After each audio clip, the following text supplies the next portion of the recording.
We are going to be talking about procurement readiness today. And this is a topic that I get asked about all the time from people that are brand new to the market. The question is, what do I need to do to get ready to be a government contractor? So I'm not going to talk today about the winning contract side and proposal writing and sales and a lot of that kind of stuff. My focus is the preparation. So what do you need to do to really start your journey as a government contractor? Where do you need to start? Where do you need to focus? We're going to talk a little bit about websites and things like that and just kind of get you prepped. So remember, this is procurement readiness. The first thing out of the gate that I want to talk about is registrations. There's just a couple that you really need to focus on. The first one is your SAM.gov registration. That's where you're going to go in, register your business entity. And you used to have to go get a DUNS number before you started this process. You don't have to do that anymore. Now you just have to have all your entity information. So you got to make sure that before you start this process, you have a corporation of some sort, whether it's an LLC or an S Corp or whatever, doesn't really matter. You have to make sure that's there so that when you go in and start your SAM registration, you can provide all of those types of data points that they're going to ask for, like, the address, your EIN number, all that kind of stuff. Once you get registered in SAM, that's going to give you your SAM UEI, so your unique identifier through SAM. That is what's replaced the DUNS number. That's also going to get you your cage code and all that kind of cool stuff. So you start with your SAM registration. Your next one is your DSBS, that's the small business website. You go to connect.sba.gov to do that one now. It's kind of changed from where it used to be, but your DSBS one, that's the small business registration that you need to do. So there's that one. And then you need to look at the state level registration. Depending on what status you may qualify, your state may have an MBE registration or the state of Virginia small business, whatever registration. And those are particularly important if you're going to be focusing on the SLED market, so the state, local, and education market. That's when those state level registrations are most important to your business. And then the last two that I'm going to mention here is if you're going to be focused on products, you probably need a DIBS registration. So DIBBS. That one is for selling to DLA, which DLA buys a lot of product. And so if you're selling a product and you want to sell through DLA, a DIBS registration is one that you want to go handle. The last one I'll mention is the Unison Marketplace. You can just Google Unison Marketplace, and that may be one that you want to sell through as well. Those are a handful of registrations up front that you want to think about. The SAM, the DSBS are probably the most important two, followed by any state level status type of certifications that you may be able to get. That's where you want to start on the registration side.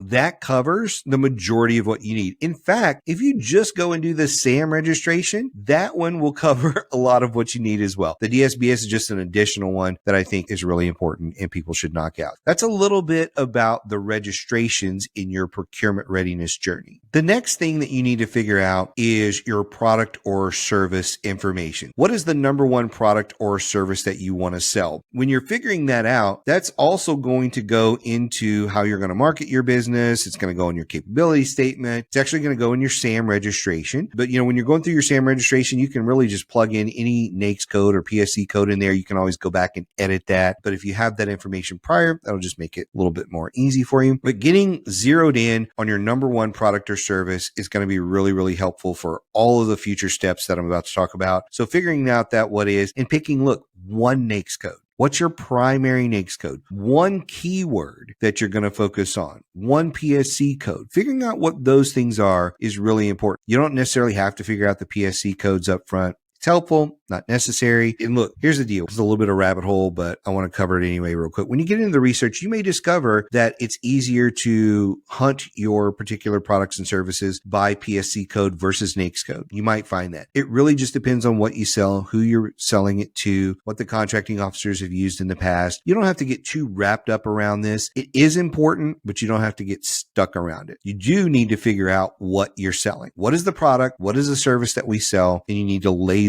focus on that as granularly as possible. It's going to help you with the next couple of bullet items that I have on here with your product or service. One of those is your pricing. You've got to get sharp on how you price your products or services, because if you don't understand pricing, you don't understand how to make money in this market. It's all based on how you do your pricing, and you've got to get really good at that. If you don't understand pricing, I'm not going to claim to be an expert on this. We've got several podcasts that talk about pricing, but look, if you're not good at pricing products or services, services and you don't understand it, or you look at a pricing sheet and you're like, man, my eyes just kind of gloss over, bring in a pricing expert. Did you know we have our own government contracting community? It's called Federal Access. And inside Federal Access, you have all the tools, tips, strategies, documents, templates, everything you're ever going to need to be a government contractor. But you also get brought into our ecosystem. You get into our private LinkedIn group, and you get into our live events and all that kind of thing when you become a member of Federal Access. To learn more, go to federal-access.com/game changers. Now let's get back into this episode. Pricing experts don't cost a whole lot of money, and you can bring somebody in to help you develop a template for your products or services. That's usually all you need from them. You may check in with them every year or so to help you with your model to make sure it's on target or help tweak some numbers. Or maybe when you're going through a proposal process, you may say, hey, can you help me pull some data to make sure that this is competitive based on the previous contract award, that sort of thing. But your pricing is a make or break for your business. The next bullet item here on your products and services is to look at your differentiators. So what differentiates the way you sell that product or service from everybody else? Is it because you have special pricing? Is it because you're the manufacturer? Maybe you're the sole source. There's all kind of things that could differentiate why somebody would buy your products and services from you versus someone else. It could be your speed to deliver. I've got a client, actually I've got several clients right now that when it comes to recruiting, their speed of recruiting and putting a butt in a seat is much faster than the average person on the market. The average person may take anywhere from 6 to 8 weeks or even longer to recruit a new position, and they can do it in 3 to 5 days. That's a differentiator. It could be the location that you serve. Maybe you have the biggest network in Ohio for serving this particular type of product or service, and you are just the company to hire when it comes to buying that in Ohio for whatever reason. That could be a differentiator. There's all kinds of things that differentiate you from other folks. You need to get clear on what those are. The next one is your past performance. Where have you sold this product or service in the past 3 years? Who have you sold it to? What were the scenarios there? What did you actually do? How many users did it serve? How many locations? How many projects? There's all kinds of information you need to get clear on about your past performance so that you can actually build your marketing materials. The government is all about proposals for the most part. There are some contracts that just get awarded. There's some things under simplified acquisition. That stuff all happens. But in general, the government wants to see you fill out paperwork. And in that paperwork, when you're filling out a proposal response or a quote response, a lot of times there's sections in that response that reference your past performance, and you need to be able to describe it in detail, not just, yes, we did this for the Army 3 years ago. Yes, we did this for the Navy last month, but what did you do? How many units did you sell? How many FTEs did you have on the project? You've got to be able to get granular about your past performance, and it's best to do that now while you're getting procurement ready. See, these are all things that will make you faster as you actually start chasing opportunities. The next section is about market information. Here's some questions you need to be able to answer. Who buys what you sell? How do they buy what you sell? Do they use contract vehicles, set-asides, different statuses, things like that? And who do they buy from today? Those are some questions you need to understand about the market. The good news is you can go into SAM.gov and pull reports on all of the questions that I just outlined for you. You can figure out who's buying what you sell, how they're buying it, who they're buying it from today, all that stuff in SAM.gov.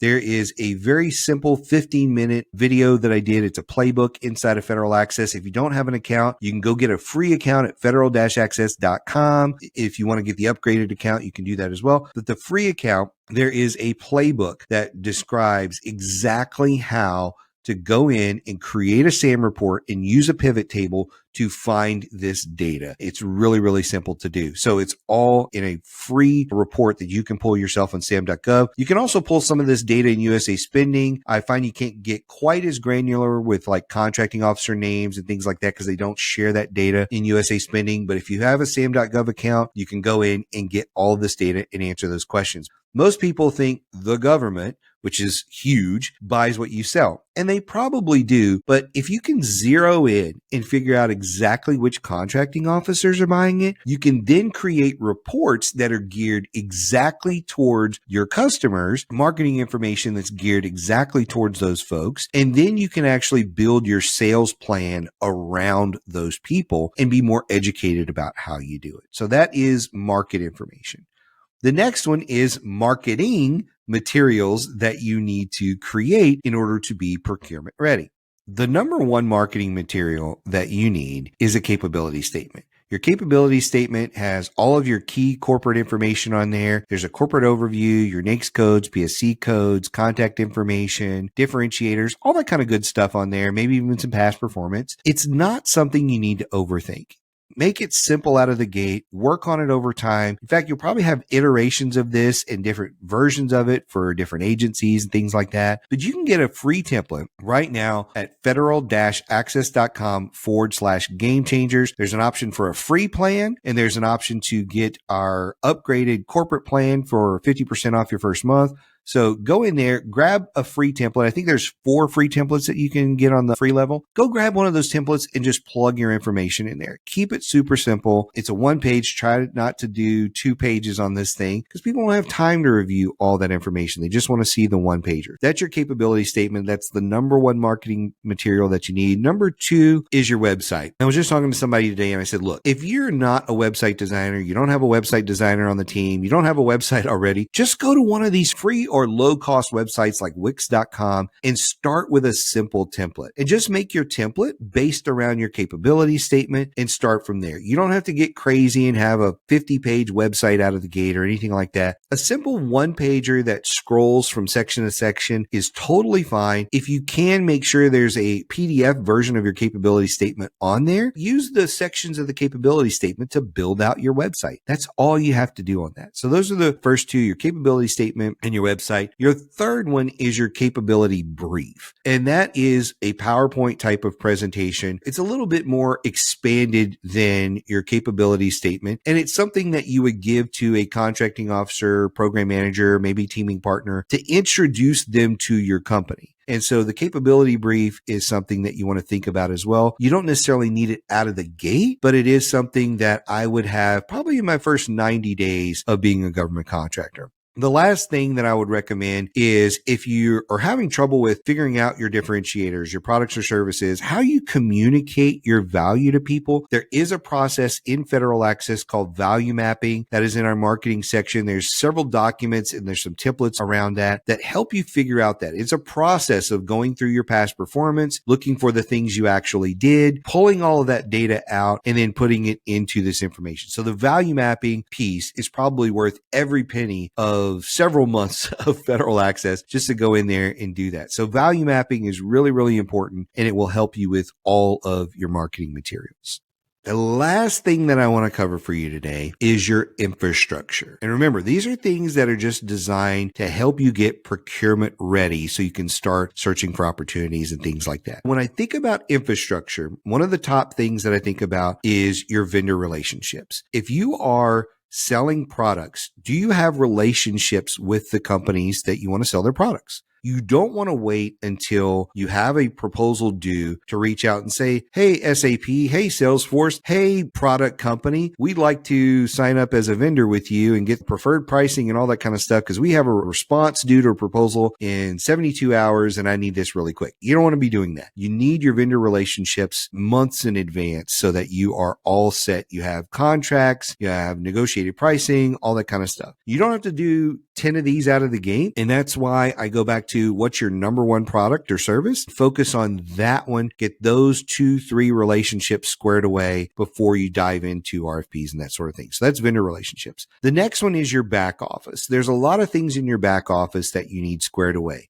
your accounting software. Which accounting software are you going to do? Are you already doing millions of dollars in commercial products and stuff and you already have this, but you're using the wrong platform and you need to convert that over in order to sell to the government? Or are you brand new and you don't even have something in place and you're going to use QuickBooks Desktop for a while? Whatever it is, that's something you need. You need your email accounts and, Microsoft Office and all those types of things in your back office to make sure you're up and ready. You need a way to process credit cards. You need a way to process other transactions. You need your bank accounts set up. There's all kinds of little things in your back office that you need set up. I can think of off the top of my head probably 20 different software applications that we use in our business, from the Riverside platform that I'm recording this in, to our accounting software, to Microsoft Outlook, to our editing softwares and things, stuff that allows us to do the day-to-day business that we do. And if you don't have those things and you can't interact with your customers in the right way, you're going to come out of the gate stumbling a lot.